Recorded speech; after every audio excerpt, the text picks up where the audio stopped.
राधिका और नवीन को आज तलाक के कागज मिल गए थे। दोनों साथ ही कोर्ट के बाहर निकले।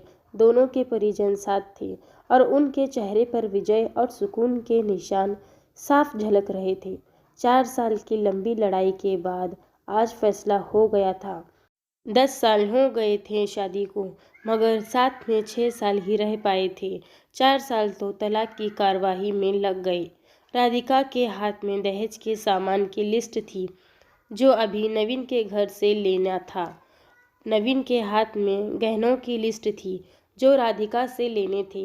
साथ में कोर्ट का यह आदेश था कि नवीन 10 लाख रुपए की राशि एक मुक्त अधिका को चुकाएगा। राधिका और नवीन दोनों एक ही टेम्पो में बैठकर नवीन के घर पहुंचे। दहेज में दिए सामान की निशानदेही राधिका को करनी थी, इसलिए 4 वर्ष बाद ससुराल जा रही थी। आखिरी बार बस उसके बाद कभी नहीं आना था। उधर सभी परिजन अपने अपने घर जा चुके थे। बस 3 प्राणी बचे थे, नवीन, राधिका और राधिका की माताजी। नवीन घर में अकेले ही रहता था। माँ बाप और भाई आज भी गांव में ही रहते हैं। राधिका और नवीन का इकलौता बेटा जो अभी 7 वर्ष का है। कोर्ट के फैसले के अनुसार बालिग होने तक वो राधिका के पास ही रहेगा। नवीन महीने में एक बार उससे मिल सकता है। घर में प्रवेश करते ही पुरानी यादें ताज़ा हो गई। कितनी मेहनत से सजाया था इसकी। राधिका ने एक एक चीज़ में उसकी जान बसी थी। सब कुछ उसकी आँखों के सामने बना था। एक एक ईंट से धीरे धीरे बनते घर को पूरा होते देखा था उसने। सपनों का घर था उसका। कितनी शिद्दत से नवीन ने उसके सपनों को पूरा किया था। नवीन थका हारा सा सोफे पर पसर गया। बोला, ले ले जाओ जो भी चाहिए, मैं तुझे नहीं रोकूंगा। राधिका ने अब गौर से नवीन को देखा। 4 साल में कितना बदल गया है। बालों में सफ़ेदी झांकने लगी है। शरीर पहले से आधे रह गया है। 4 साल में चेहरे की रौनक गायब हो गई। वह स्टोर रूम की तरफ बढ़ी जहां उसके दहेज का अधिकतर सामान पड़ा था। सामान ओल्ड फैशन का था, इसलिए कबाड़ की तरह स्टोर रूम में डाल दिया था। मिला भी कितना था उसको दहेज में। प्रेम विवाह था। दोनों के घर वाले तो मजबूरी में साथ हुए थे। प्रेम विवाह था तभी तो नज़र लग गई किसी की, क्योंकि प्रेमी जोड़ी को हर कोई टूटता हुआ देखना चाहता है। बस एक बार पी कर बहक गया था नवीन। हाथ उठा बैठा था उस पर। बस वो गुस्से में मायके चली गई थी। फिर चला था लगाना सिखाने का दौर। इधर नवीन के भाई भाभी और उधर राधिका की माँ। नौबत कोर्ट तक जा पहुंची और तलाक हो गया। न राधिका लौटी और न नवीन लाने गया। राधिका की माँ बोली, कहाँ है तेरा सामान? इधर तो नहीं दिखता। बेच दिया होगा इस शराबी ने। चुप रहो माँ। राधिका को न जाने क्यों नवीन को उसके मुंह पर शराबी कहना अच्छा नहीं लगा। फिर स्टोर रूम में पड़े सामान को एक एक कर लिस्ट में मिलाया गया। बाकी कमरों में से भी लिस्ट का सामान उठा लिया गया। राधिका ने सिर्फ अपना सामान लिया, नवीन के सामान को छुआ भी नहीं। फिर राधिका ने नवीन को गहनों से भरा बैग पकड़ा दिया। नवीन ने बैग वापस राधिका को दे दिया। रख लो, मुझे नहीं चाहिए, काम आएंगे तेरे मुसीबत में। गहनों की कीमत 15 लाख से कम नहीं थी। क्यों?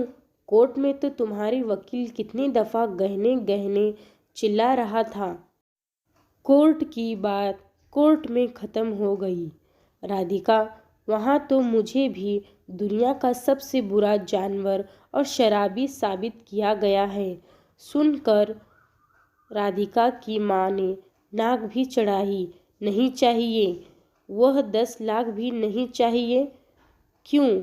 कहकर नवीन सोफे से खड़ा हो गया। बस यूं ही। राधिका ने भी मुंह फेर लिया। इतनी बड़ी जिंदगी पड़ी है, कैसे काटोगी? ले जाओ, काम आएंगे। इतना कहकर नवीन ने भी मुंह फेर लिया और दूसरे कमरे में चला गया। शायद आंखों में कुछ उमड़ा होगा जिसे छुपाना भी जरूरी था। राधिका की माताजी गाड़ी वाले को फोन करने में व्यस्त थी। राधिका को मौका मिल गया। वह नवीन के पीछे उस कमरे में चली गई। वो रो रहा था, अजीब सा मुंह बनाकर, जैसे भीतर के सैलाब को दबाने दबाने की जद्दोजहद कर रहा हो। राधिका ने उसे कभी रोते हुए नहीं देखा था। आज पहली बार देखा। न जाने क्यों दिल को कुछ सुकून सा मिला। माफ़ी नहीं मांग सकते थे? मौका कब दिया तुम्हारे घर वालों ने? जब भी फ़ोन किया काट दिया। घर भी आ सकते थे, हिम्मत नहीं थी। राधिका की माँ आ गई। वो उसका हाथ पकड़कर बाहर ले गई।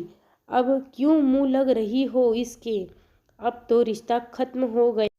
माँ और बेटी बाहर बरामदे में सोफे पर बैठकर गाड़ी का इंतजार करने लगी। राधिका के भीतर भी कुछ टूट रहा था। दिल बैठा जा रहा था। वह सुंद सी पड़ती जा रही थी।